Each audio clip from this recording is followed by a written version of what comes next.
నాన్న నువ్వు కోరుకుంటే కోట్లాది దూతలు వచ్చి ప్రభువా నేను విడిపించగలవు, కానీ మనుషులను ప్రేమించి నీవు ప్రభువా నాయన యొక్క రక్షణ కార్యంలో నెరవేర్చిన దేవానికి స్తోత్రాలు.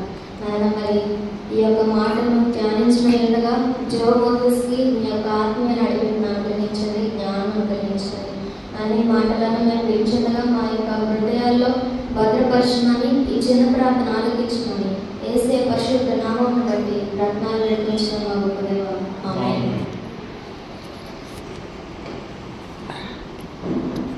ముందుగా మన దేవునికి వందనాలు తెలియజేసుకుంటున్నాను. అలాగే ఈ గుడ్ ఫ్రైడే ఈ గుడి వచ్చిన సంస్కృతులందరికీ దేవుని పేరిట శుభాలు తెలియజేసుకుంటున్నాను. అలాగే మీ అందరికీ గుడ్ ఫ్రైడే శుభాకాంక్షలు తెలియజేస్తున్నాను. నాకు ఈ యొక్క అవకాశాన్ని ఇచ్చిన పాస్టర్ గారికి వందనాలు తెలియజేస్తున్నాను. ఇప్పుడు వరకు మనం శిలువ మీద పలికిన 3 మాటల్ని పూర్తి చేసుకున్నాం. ఇప్పుడు నేను 4వ మాటని చెప్పబోతున్నాను. శిలువ మీద పలికిన 4వ మాట, యేసు ఏది ఏది లామా సబక్తాని అని భీకరగా కేక వేసి, నా దేవా నా దేవా నన్నెందుకు చేయించింది. ఒకసారి మనం ఈ ముందు జరిగిన 3 మార్కుల నుంచి మనం ఏం నేర్చుకున్నాం నేను చెప్పబోతున్నాను. ఫస్ట్ మార్క్ నుంచి మనం ఫర్గివ్నెస్, తండ్రి వీరేం చేయుచున్నారో వీరెరుగుగా వీరిని క్షమించు. ఈ యొక్క మాట ద్వారా మనం దేవుడు మళ్ళీ ఫర్గివ్ చేస్తారని మనం అర్థం చేసుకోవచ్చు. అలాగే 2వ మాట సాల్వేషన్, 3వ మాట అమ్మా ఇదిగో నీ కుమారుడు. ఈ యొక్క మాట ద్వారా మనం తల్లి యొక్క ప్రేమ, అలాగే పేరెంట్స్ మీద మనకు ఉండాల్సిన రెస్పెక్ట్, అలాగే రిలేషన్స్ మీద మనకు ఉండాల్సిన రెస్పెక్ట్ తెలియజేస్తుంది. ఇప్పుడు 4వ మాట గురించి మాట్లాడు. మత్తయి సువార్త 27వ అధ్యాయం 46వ వచనం. ఇంచుమించు 3 గంటలప్పుడు యేసు ఏలి ఏలి లామా సబక్తాని అని భీకరగా కేక వేసి, ఆ మాటకు నా దేవా నా దేవా నన్నెందుకు చేయించింది అని అర్థం.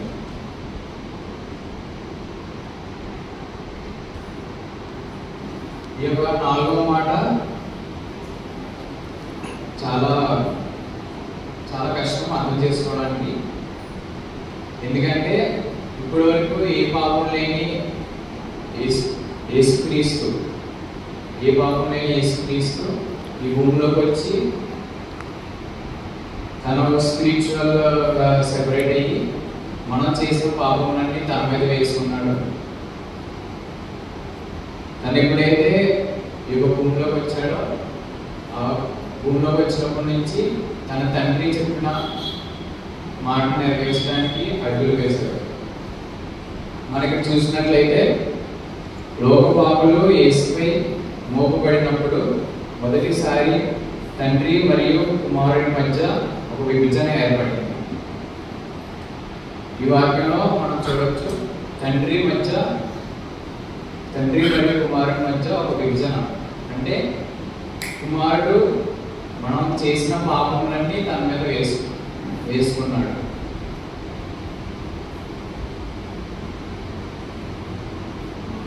మనం 2 కొరింథీయులు 5వ అధ్యాయం 19వ వచనం చూస్తే, దేవుడు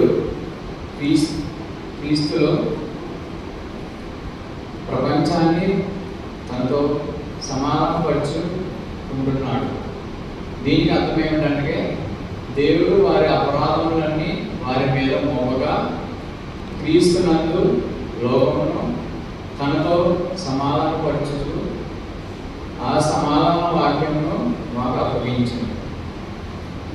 మనం చేసిన పాపములన్నీ మన మీద వేయకుండా మనం చేసిన పాపములన్నీ తన మీద వేసుకున్నాడు. మనం చేసిన పాపములన్నీ కుమారుడైన యేసుక్రీస్తు మీద వేసుకున్నాడు. అలాగే ఆ పాపములన్నీ జీవితాంతం మన మీద రాకుండా యేసుక్రీస్తు మనకు ఒక సమాధానాన్ని ఇచ్చాడు. ఈ యొక్క సమాధానాన్ని మనం జీవితాంతం కొనసాగించాలి. పాపం ద్వారా ప్రభావితమైన విశ్వంలోని ప్రతిదీ మళ్ళీ దేవునితో సరిదిద్దబడడాన్ని తండ్రి ప్రపంచంలోని పాపులను కుమారుడిపై ఉంచాడు. దీన్ని బట్టి మనం ఏమర్థం చేసుకోవచ్చు అంటే, ప్రపంచంలో ఉన్న పాపాలన్నీ, అంటే మనం చేసిన పాపాలన్నీ, మనమని కాదు అన్ని జనులు చేసిన పాపాలన్నీ యేసుక్రీస్తు తన కుమారుడి మీద తోసి మళ్ళీ ప్యూరిఫై చేసి, అంటే శుద్ధుల్ని చేసి ఆ యొక్క శిలువ మీద బలియాగం చేశారు. మనం పొందవలసిన బాధను, ఎడబాటును యేసు అనుభవించాడు. అంతేకాదు మనం చేసిన పాపాలకి యేసుక్రీస్తు ఎందుకు ఆ శిలువ చనిపోవాలి? మనమే చనిపోవాల్సింది. మనం పాపం చేస్తాం కాబట్టి మనం చనిపోవాలి. యేసుక్రీస్తు ఎందుకు చనిపోవాలి? ఎందుకంటే ఈ గొప్ప త్యాగాన్ని మన యేసుక్రీస్తు మన కోసం చేశాడు. మొత్తం ఈ యొక్క భూజనాల కోసం మనకు యేసుక్రీస్తు చేశాడు. ఎందుకంటే మనం ఆయనలో దేవుని నీతిగా మారేలా పాపం తెలియని ఆయనను మనం కొరకు పాపంగా చేశాడు. మనం నీతిమంతులుగా అవడానికి తన కుమారుడు పాపం తెలియకపోయినా పాపంగా తన కుమారుడిని చేశాడు. మనం శుద్ధులు అవడానికి తన పవిత్రమైన కొడుకుని, ఏ పాపము తెలియని కొడుకుని, మన పాపాలన్నీ ఆయన కొడుకు మీద వేశాడు. మన 2 కొరింథీయులు 5వ అధ్యాయం 20వ వచనం చూస్తే, ఎందుకనగా మనమందు దేవుని నీతి అగునట్లు పాపము మెరుగని ఆయనను మోసుకొను. పాపము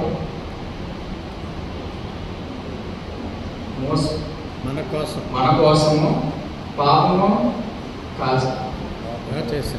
పాపముగా చేశాను. ఎందుకనగా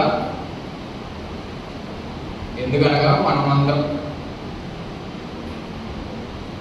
దేవుడి నీతి అగునట్లు, అంటే దేవుడు నీతిమంతుడు అగునట్లు మనం చేసిన పాపములన్నీ తన మీద వేసుకున్నాడు.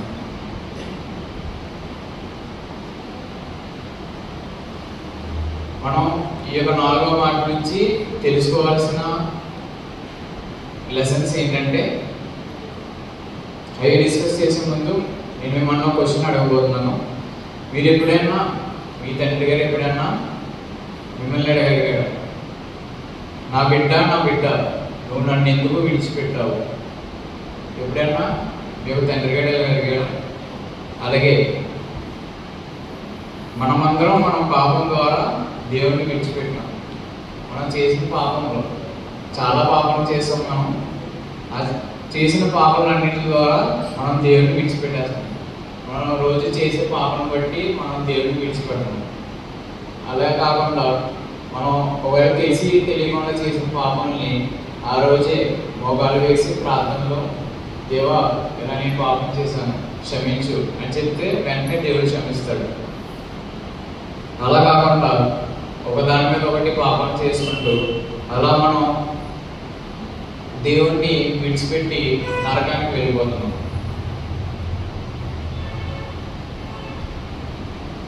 యేసు చెప్పిన ఈ మాటలు మనకి ఏం చెప్తున్నాయంటే, మనం ఏమి ఎదుర్కొంటున్నా దేవుడికి తెలుసు, మరియు ఆయన కోరుకుంటే ఆయన ఫలితాన్ని మార్చగలిగేవాడు. మనం ఏం కోరుకుంటున్నామో ఆయనకు ముందే తెలుసు. ఇప్పుడు మీరు ఎగ్జామ్కి వెళ్తున్నారు, మీరు ఎగ్జామ్లో 100కి 100 తెచ్చుకోవాలనుకుంటున్నారు. అది ఆయన అనుకోవాలంటేనే అవుతుంది, మీరు అనుకుంటే అది అవుతుంది. ఆయన చిత్తం అయితేనే అది నెరవేరుతుంది, మీరు అనేసుకుంటే అది అవ్వదు. అలాగే మీరు ఒకవేళ 100కి 50కి అటెంప్ట్ చేశారు, కానీ మీరు దేవునితో ప్రార్థన చేసి, దేవా నాకు 50 మార్కులే వస్తున్నాయి, దయచేసి మోకాళ్ళ మీద ప్రార్థన చేసి మీరు దేవా ఎలాగైనా నన్ను పాస్ చేయదేవా, లేదంటే ఎక్కువ మార్కులు తెప్పించదేవా అని దేవుడిలో మీరు ప్రార్థన చేస్తే ఆ ఫలితాన్ని దేవుడు మారుస్తాడు. కాబట్టి మీ ప్రశ్నలను దేవుడి వైపు మళ్ళించండి, కానీ మీరు ఆయన మంచితనం మరియు నీతిని విశ్వసించవచ్చని తెలుసుకోండి. మనం ఒక్కొక్క రోజును మాత్రమే చూస్తాము, దేవుడు మొత్తం చరిత్రను చూస్తాడు. ఆయన మంచి మరియు సరైనది చేస్తాడు. మనం రేపు ఏమవుతుందో మనకు తెలియదు. ఇవాళ ఇప్పుడు టైం 1 గంట, మన 2:30 అయింది, మనకి 3ంటికి ఏమవుతుందో మనకు తెలియదు, 3:30కి ఏమవుతుందో తెలియదు. కానీ దేవుడికి మన జీవితాంతం అంటే మనం చనిపోయే వరకు ఏమవుతుందో మొత్తం దేవుడికి తెలుసు. అందుకే దేవుడు మనకి ఏదైతే మంచిదో అది చేస్తాడు.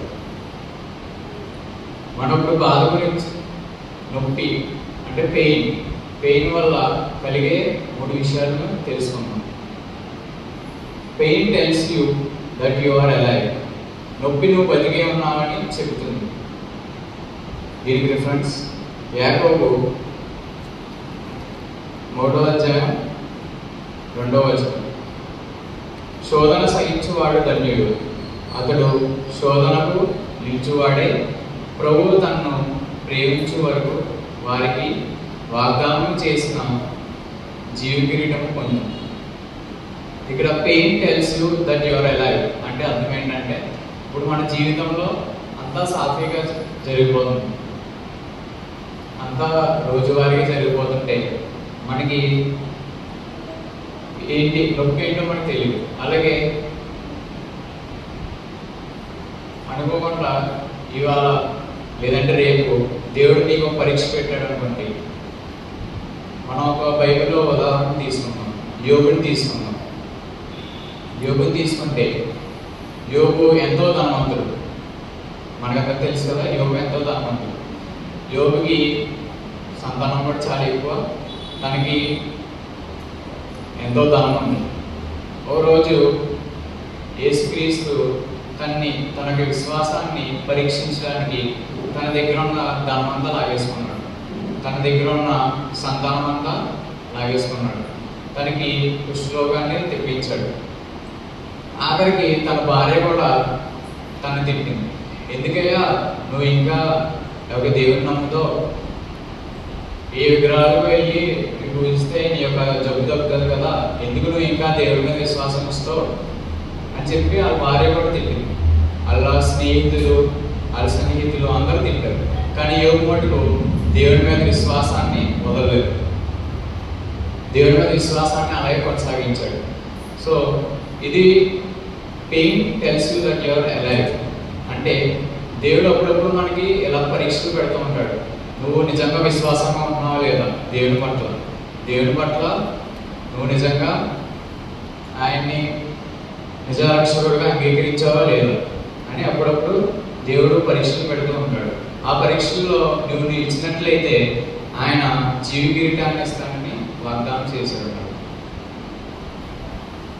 మనం 2వ దానికి వెళ్దాం. Pain exposes what we are made of. నొప్పి మనం దేనితో తయారు చేయబడ్డామో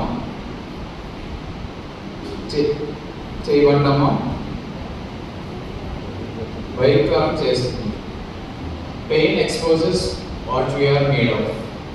యోబు 23వ అధ్యాయం 10వ వచనం. నేను నడుచు మార్గము ఆయనకు తెలియను, ఆయన నన్ను శోధించిన తర్వాత నేను సువర్ణము వలె కనబడను. ఇక్కడ మళ్ళీ యోబు స్టోరీలో వద్దాం. యోబు ఆ కుష్ఠరోగంతో ఉన్నప్పుడు, కుష్ఠరోగంతో ఉన్నాడు. తన భార్య, తన సన్నిహితులు అందరూ తిట్టారు, ఎందుకయ్యా ఇంకా ఆ యొక్క దేవుడిని విశ్వసిస్తామని. కానీ తన విశ్వాసాన్ని వదలలేదు. విశ్వాసాన్ని వదలకపోతే తన కుష్ఠరోగాన్ని మొత్తం దేవుడు తగ్గించి ఇంతకు మీద ఎంతైతే ధనం ఉందో దాన్ని రెట్టింపు ధనం తనకి ఇచ్చాడు, రెట్టింపు సంతానాన్ని యోబుకు అనుగ్రహించాడు. సో ఈ యొక్క ఈ యొక్క వాక్యం ద్వారా మనకి ఏం తెలుస్తుందంటే,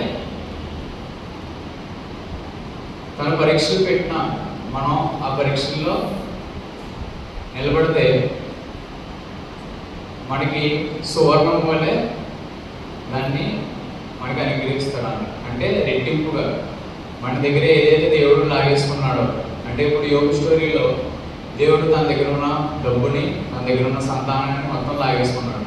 దాని తర్వాత రెట్టింపు సంతానాన్ని, రెట్టింపు డబ్బుని అనుగ్రహించాడు. Pain exposes what we are made of. అలాగే మూడోదిగా పెయిన్ టీచర్స్ వాట్ హ్యాపీనెస్ కాన్.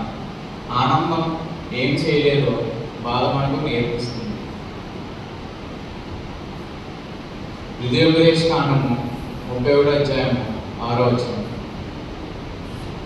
భయపడబడి వారిని చూచి దిగులు పడబడి, నీతో కూడా వచ్చేవాడు నీ దేవుడైన యెహోవాయే, ఆయన నిన్ను విడువడు, నిన్ను ఎడబాయడు.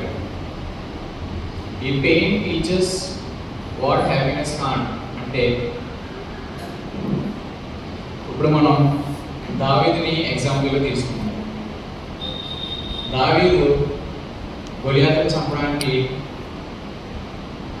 ఒక రాయితోనే వెళ్ళాడు. కానీ దానికి ముందు ఎంతోమంది సైనికులు ఖడ్గంతో, ఎంతో యుద్ధ సామాగ్రితో వెళ్ళినా వారందరూ ఓడిపోయారు.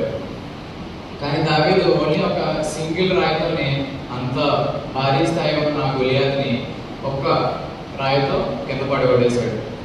సో ఈ వాక్యం మనకి ఏం చెప్తుందంటే, నీతో కూడా వచ్చేవాడు నీ దేవుడైన యెహోవాయే, ఆయన నిన్ను విడువడు, నిన్ను ఎడబాయడు. మనం యేసుక్రీస్తును చిరకాలం విశ్వాసంలో ఉంచితే మనకు దేవుడు మనకు తోడే ఉంటాడు. మనల్ని ఎప్పుడు విడవడు, ఎడబాయడు. మన పరిశుద్ధులు అంటే యేసుక్రీస్తును విశ్వసించేవారు ఎలా ఉండాలంటే, ఇక్కడ యేసు శిలువపై అనుభవించిన బాధల నుండి మనం ఏం నేర్చుకోవచ్చు. అది మంచిగా ఉన్నప్పుడు ఎవరు కాదని చెప్పరు. ఒకవేళ మనం చేసేది మంచి అయితే ఎవరు నిన్ను వద్దని చెప్పరు, ఎవరు నిన్ను ఆపరు. ఇక్కడ యేసుక్రీస్తు మన కోసం ఆ శిలువను చనిపోయాడు. మనం చేసిన పాపం కొరకే ఆ శిలువను చనిపోయాడు. అందుకే తన తండ్రి దాన్ని నో అని చెప్పలేదు. తన తండ్రి దాన్ని అంగీకరించాడు. ఎందుకంటే అది మంచిది కాబట్టి తన తండ్రి దాన్ని ఆపలేదు. మన కోసం ఈ యొక్క మన పాప జీవితం కోసం పరిశుద్ధుడైన యేసుక్రీస్తు మన పాపాలన్నీ తన మీద వేసుకొని మనల్ని పరిశుద్ధులు చేయడం కోసం ఆ శిలువ మీద రక్తం చిందించాడు. కానీ బాధలో కూడా అది మంచికి దారి తీస్తే మనం దాన్ని భరించాలి. But even in pain, if it leads to good, we have to bear with it. ఒకవేళ బాధలో కూడా, అంటే ఇప్పుడు యేసుక్రీస్తు ఎంత బాధని పొందారండి. ఆ శిలువ మీద మేకులు కొట్టి, కాళ్ళకి చేతులకి మేకులు కొట్టి, తలకి ముండగిరిలో పెట్టి ఇవన్నీ చేశారు కదా. ఎంత బాధను పొందుంటారో. ఈ యొక్క సెంటెన్స్ మనం చూస్తే, but even in pain if it leads to good we have to bear it. ఆయన చేసేది మంచి కాబట్టి ఎంత నొప్పినన్నా యేసుక్రీస్తు మన కోసం భరించాడు. ఆయన చేసేది మన కోసం, అంటే మనం విశ్వాసంలో ఉండాలని, మనం నిత్య రాజ్యానికి చేరాలని ఆయన తపన ఉంది కాబట్టి ఎంత యేసుక్రీస్తును శిక్షించినా, ఎంత బాధ పెట్టినా ఆయన భరించాడు. ఎందుకు భరించాడు? మన కోసం, మనం చేసిన పాపల కోసం యేసుక్రీస్తు తను ఎంత బాధ పెట్టినా అది మంచికి దారి తీస్తుంది కాబట్టి యేసుక్రీస్తు భరించాడు. మనం యేసుక్రీస్తు రక్షకులుగా ఎలా ఉండాలంటే, ఒకవేళ నీకు కూడా ఎలాంటి ఒక అవకాశం వస్తే, అంటే ఒక పాపి ఉన్నాడు, యేసుక్రీస్తు వచ్చి నీకు కూడా ఎలాంటి ఒక అవకాశం వస్తే, అంటే నీవు ఇప్పుడు తనని రక్షించడానికి నీవు ఒక అగ్నిగుండంలో పడవేయాలి. తన ఆత్మ రక్షించాలంటే, తన ఆత్మ యేసుక్రీస్తు దగ్గరికి వెళ్ళాలంటే నువ్వు ఒక అగ్నిగుండంలో పడవేయాలంటే yes I'm ready to fall in the lake of fire. మనం ఆల్రెడీ రక్షించబడ్డాం. మనం ఇప్పుడు లేక్ ఆఫ్ ఫైర్లో పడిపోతే యేసుక్రీస్తు దగ్గరికి వెళ్తాం. ఒకవేళ నేను లేక్ ఆఫ్ ఫైర్లోకి వెళ్ళాను, నా జీవితం నేను బతకాలి, నా పిల్లలు ఉన్నారు, నేను చదువుకోవాలి, నేను బాగా సెటిల్ అవ్వాలి అని ఆలోచిస్తే అక్కడ ఒక మనిషి ఒక లైఫ్ స్పాయిల్ అయిపోతుంది. యేసుక్రీస్తు దగ్గర చేరాల్సిన ఒక ఆత్మ నశించిపోతుంది. అలాగే అలా కాకుండా మనం ఇలా లేక్ ఆఫ్ ఫైర్లో పడిపోవడం కాదు, మార్చడం. అంటే తనకి డైలీ యేసుక్రీస్తు గురించి చెప్పడం, యేసుక్రీస్తు యొక్క మంచితనం గురించి చెప్పడం, ఇవన్నీ చెప్పడం వల్ల, యేసుక్రీస్తు యొక్క ప్రేమను చెప్పడం వల్ల ఒక అన్య ఆత్మని మనం యేసుక్రీస్తు యొక్క విశ్వాసంలోకి తీసుకొస్తే అది యేసుక్రీస్తు ఎలా చేయాలని అనుకుంటున్నాడు. Through the fire, through whatever come, what may for a chance at loving you I had, take it all the way, right down to the end, even through the fire. So చివరిగా నేను చెప్పేది ఏంటంటే, మనం చేసిన పాపం కొరకే యేసుక్రీస్తు తన మీద మనం చేసిన పాపములన్నీ వేసుకున్నాడు. మనల్ని పరిశుద్ధులుగా మార్చడానికి యేసుక్రీస్తు ఆ శిలువ మీద బలియాగమై ఉన్నాడు. మనల్ని పరిశుద్ధులుగా మార్చడానికి, నిత్య రాజ్యానికి వారసత్వం చేయడానికి యేసుక్రీస్తు ఎంతో నొప్పిని భరించాడు. మనల్ని నిత్య రాజ్యానికి వారసులుగా చేయడానికి యేసుక్రీస్తు ఈ యొక్క భూమిలోకి వచ్చి మనం చేసిన పాపములు తన మీద వేసుకొని తన తండ్రి యొక్క మాటను నెరవేర్చాడు. సో అలాగే బిలీవర్స్గా మనం ఈ యొక్క పనులను కూడా చేయాలి. ఏం చేయాలంటే, మనం ఈ యొక్క లేక్ ఆఫ్ ఫైర్లో పడిపోయాం కాదు, చెప్పాను కదా, రోజు యేసుక్రీస్తు యొక్క ప్రేమని ఒక అన్యులకు కానీ, యేసుక్రీస్తు అంటే ఎవరో తెలియని వాళ్ళకి చెప్పడం, ఇవన్నీ చేయడం వల్ల మనం ఆత్మను రక్షించిన వారమే అవుతాం. సో ఈ యొక్క చిన్న వాక్యాన్ని దేవుడు దీవించుకుంటారు.